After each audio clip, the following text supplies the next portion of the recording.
you spend a lot of energy worrying about things that are going to happen in the future? We're going to talk about how to deal with all that. Stay tuned. That's what's up next.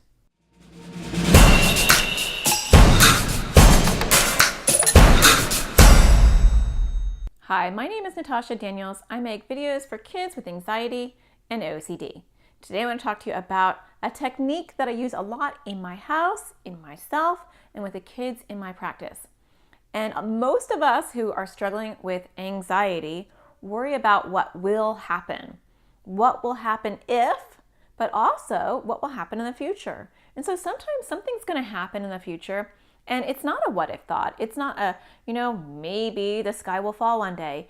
It's, I'm going to get a blood test in 3 months, or I'm going to have to present to my class in 2 weeks, or I'm gonna go on that trip and I'm gonna have to get on that airplane in 1 month. We have lots of things that we get nervous about because it is poking at our anxiety. And so I have this term in my house that is called back burner it. And it's learning the skill of knowing when to worry about something and when you need to back burner it. So I call it back burnering because like an oven and there's burners, those circles are burners.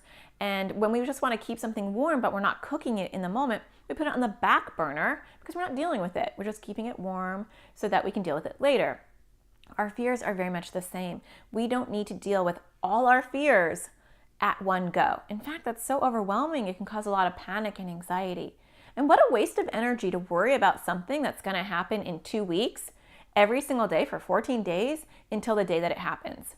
Why not save all that energy, back burner it, and worry about it the day before? So I'm not saying don't worry about it because that's kind of impossible, but I'm talking about teaching yourself to back burner things. And so I often ask kids in my practice, when is this going to happen? And they'll say, well, it's supposed to happen in, I'll just give you an example, 3 weeks.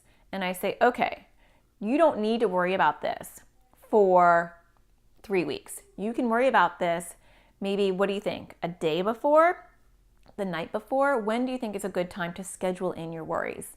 Now, I know that sounds kind of silly because do you have that much power and control? But actually you do, because you can consciously and intentionally tell yourself, I will worry about that. Don't worry about it, dictator. Don't worry about it, worry cloud. Don't worry about it, Mr. Bossy, or whatever you want to call it. I will worry about it, but I'm going to worry about it at this time. And so every time that worry pops up, you don't process it. You don't grow your snowballs. You don't think about it. You just say to yourself, don't worry. I will worry about that, but I'm going to worry about that the day before. And you don't grow those thoughts. So you don't say, oh my gosh, that presentation's coming up in 3 weeks and I'm not even that prepared and I'm so nervous about doing it and everyone's going to laugh at me.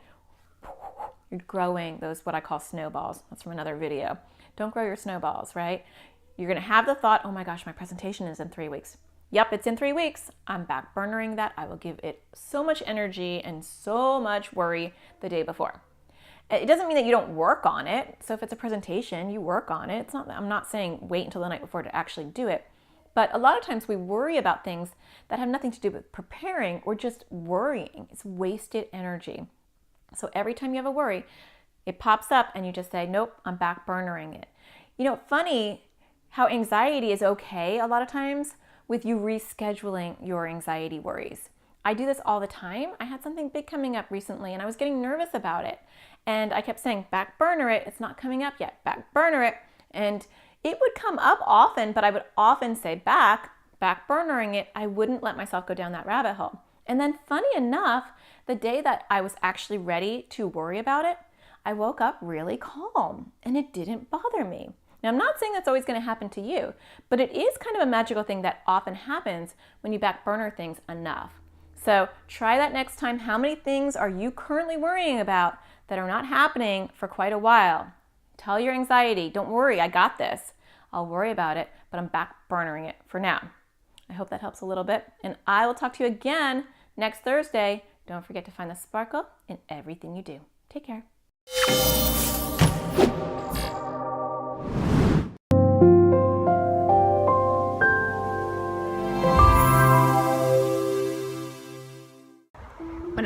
first discovered Natasha, I was in a desperate place with my son, and his anxiety was getting worse, and we had tried counseling, and it was not going well. We were told at that point, we can't help your son. Early intervention is great. He's too young. Parenting a child with anxiety is not easy, and sometimes it feels hopeless. First time we took her to a therapist, who then dismissed after about a year and a half, putting it down to bad parenting. But what if it didn't have to be that way? What if you could join a community with parents in the same boat, with kids with similar struggles and issues? What if you could have access to resources that will help you with behavior and sleep and avoidance and opposition and fears? What if you can have somebody walk with you on your journey? Someone with clinical expertise and parental knowledge. Hi, my name is Natasha Daniels, and I'm a child therapist and a mom to 3 kids. And I've dedicated my life and my career to helping kids with anxiety and OCD, including my own. And now I want to help you too. I have created the AT Parenting community to do just that. When you join as a member of the community, not only will you get access to resources that will help you with your child's struggles and help your family reduce the chaos in their home, you're going to be joining a community of parents just like you, with knowledge, love, and support to give. You will get access to online classes that will help your child and your child's struggles. You'll also get bonus videos and podcast material made just for members. And I've got your kids covered too. You'll have access to a library full of worksheets and videos specially designed for your kids by myself and other therapists. But that's not the best part. You're going to be getting direct attention from me, and I will be giving you support in many different ways. I'll be doing Facebook Lives every single week in our private Facebook group, where members can go to talk and get support. I'll also be doing office hours in our private Facebook group. So once a week, you can ask me whatever you want. I'll be available for an hour to answer your direct questions. But if you need a little bit more support, I've got you covered too, because I will be doing coaching calls for those that need it twice a month. And for those that need even more support, I'll be doing once a month support group calls. And I'll be doing a member spotlight call. So I'll be picking one member every month, and I'll be walking them through the process of helping their children. And you'll have access to the replay and to that phone call as well. Raising a child with anxiety or OCD is hard, but together we can get through it. Natasha gave us practical tools. She wasn't like the books that we had read. If you have a child with anxiety or OCD, she is your go-to woman. Natasha had practical real-life advice that we started implementing the day that we listened to them.